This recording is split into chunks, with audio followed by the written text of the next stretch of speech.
माननीय सभा अध्यक्ष महोदय, आदरणीय निर्णायक शिक्षकगण, प्रधानाचार्य जी एवं मेरे प्यारे भाई और बहनों, आप लोगों को मेरा सादर प्रणाम। मैं अंशिका यादव श्री गिरजासुर मूर्खा की 11वीं की छात्रा है और आज मुझे इस मंच पे आने का अवसर मिला है और मैं नारी सशक्तिकरण के विपक्ष में अपना विचार प्रस्तुत करना चाहती हूँ। इसमें जो भी त्रुटियां पाई जाए उसे क्षमा करें। गुड़िया जैसे सब तुम्हारे गुड़िया सी बन जाती हो, वीर प्रसूता होकर भी क्यों पल पल नीर बहाती हो। अरे शक्ति स्वरूपा हो, तुमको जगदम्बा की अवतारी हो। क्या दुर्योधन क्या दुशासन, तुम सर्वकाल पर भारी हो। मथुरा को अभिलाषा को है सिंगारों पर टोक नहीं, तुम कलिका हो इस भोग की सो कोमलता पर रोक नहीं। चूड़ा चुनरी बिन सिंगार पूर्ण नहीं होता, क्या बताओ तलवार बिन रूप अपूर्ण नहीं होता। हर रक्त बीज को काली का रक्तिम रूप दिखाएंगे, तब तुम खुद अपना चीर बचा लो। कृष्ण कहाँ तक आएंगे, कृष्ण कहाँ तक आएंगे।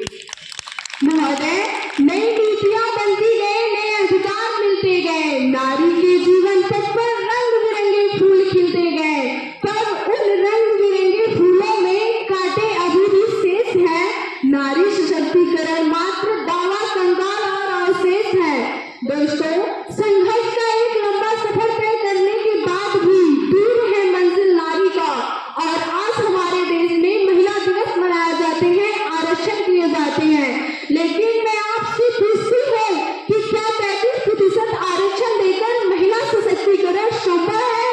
जी नहीं, हरगिज नहीं, क्योंकि आज हमारे देश में नारियां धरती की गहराई से आकाश की ऊंचाई तक पहुंच चुकी है। लेकिन विडंबना तो देखिए, धरती की सीमाओं को लांघकर आकाश की बुलंदियों को छू लेने वाली कल्पना चावला, आज भी उनके देश में नारियां घर की दहलीज लांघने में डरती हैं, झिझकती हैं। आज भी उन्हें डर लगता है घात लगाए बैठे रावण और दुशासन से।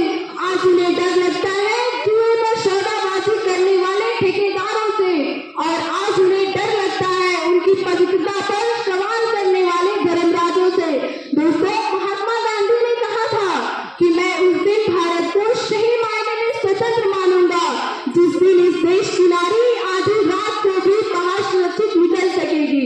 लेकिन विडंबना तो देखिए, आज तो नारी दिन के उजाले में भी सुरक्षित नहीं है। और हाँ, दिन के उजाले का तो छोड़िए, आज तो नारी माँ के गर्भ में भी सुरक्षित नहीं है।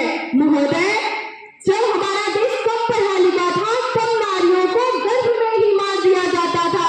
लेकिन आज हमारा विज्ञान इतना तरक्की कर चुका है कि उन्हें पैदा होने की जरूरत ही नहीं है, उन्हें आज गर्भ में ही मार दिया जाता है। और महोदय, जो लोग आरक्षण का सपना देखते हैं, मैं उनसे ये कहना चाहूंगी कि आज नारी माँ के गर्भ से जन्म लेने का अधिकार मांगती है, इज्जत और सम्मान से जीने का हक मांगती है और अपने सपनों को हकीकत में बदलने का एक मौका मांगती है।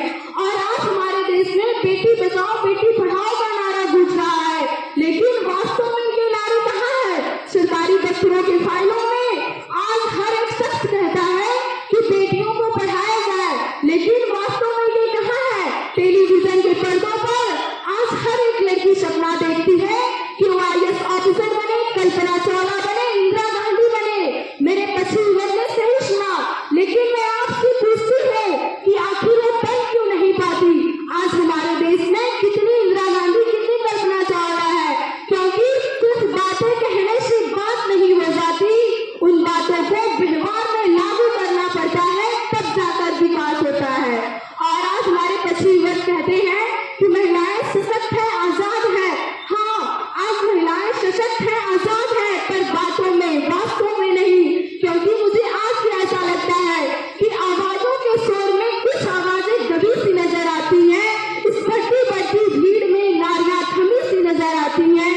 और यूं तो फहरा रहा है तिरंगा मंगल पर भी, पर आज भी हमारे समाज में कुछ शंकताएं जली सी नजर आती हैं, जली सी नजर आती हैं। और मैं नारियों के लिए कहना चाहूंगी कि तुम वो शक्ति का स्वरूप हो जिसमें सृष्टि रचने की ताकत है। तुम परशुराम की भी जननी जगपाल